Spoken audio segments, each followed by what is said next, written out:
Well, hello, friends. Joe Sangl from Fully Funded Life here. And you've been hearing a lot of news about the big, beautiful bill that's currently before our elected representatives in Congress. It recently passed the House and now it sits before the Senate.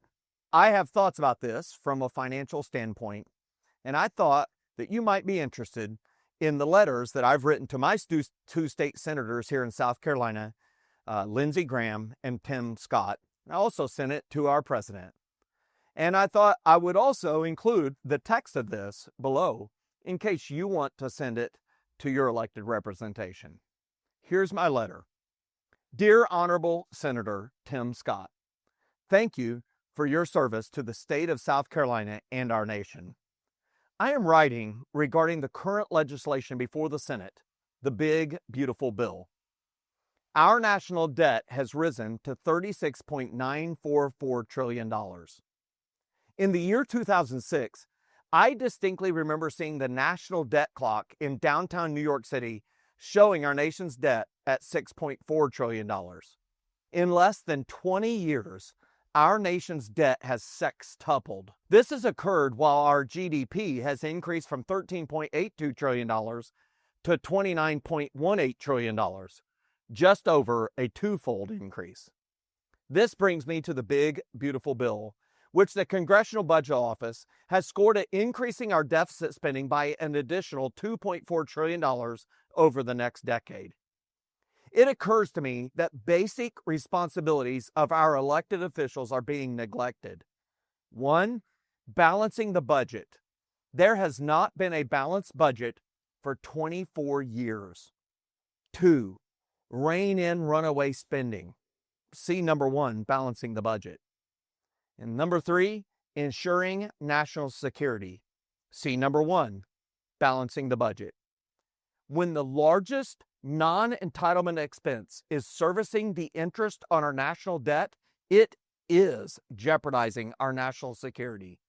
We will pay an estimated $952 billion, nearly $1 trillion, in interest alone in 2025.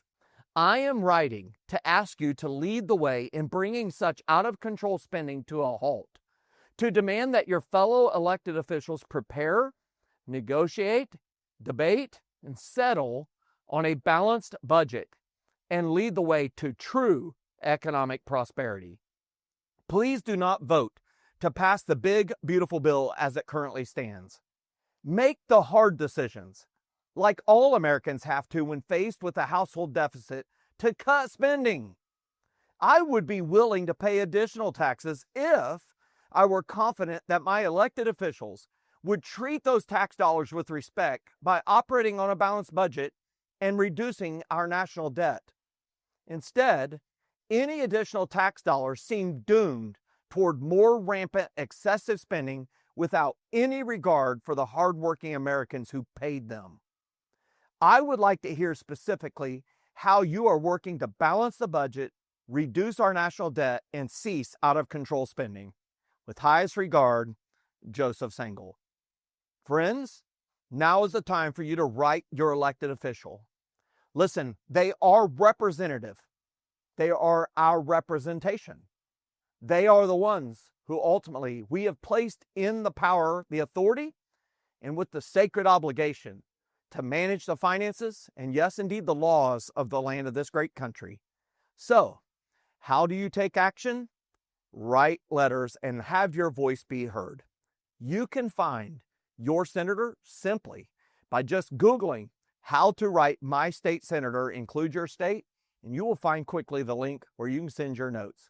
I will tell you that Lindsey Graham, Tim Scott, and the White House have already responded to my letter.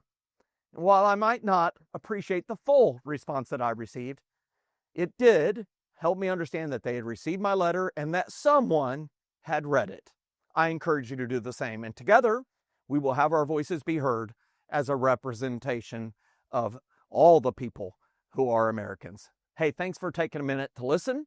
And again, if you would like to have the text of this, simply grab it. Hey, make changes as you see fit and let your voice be heard.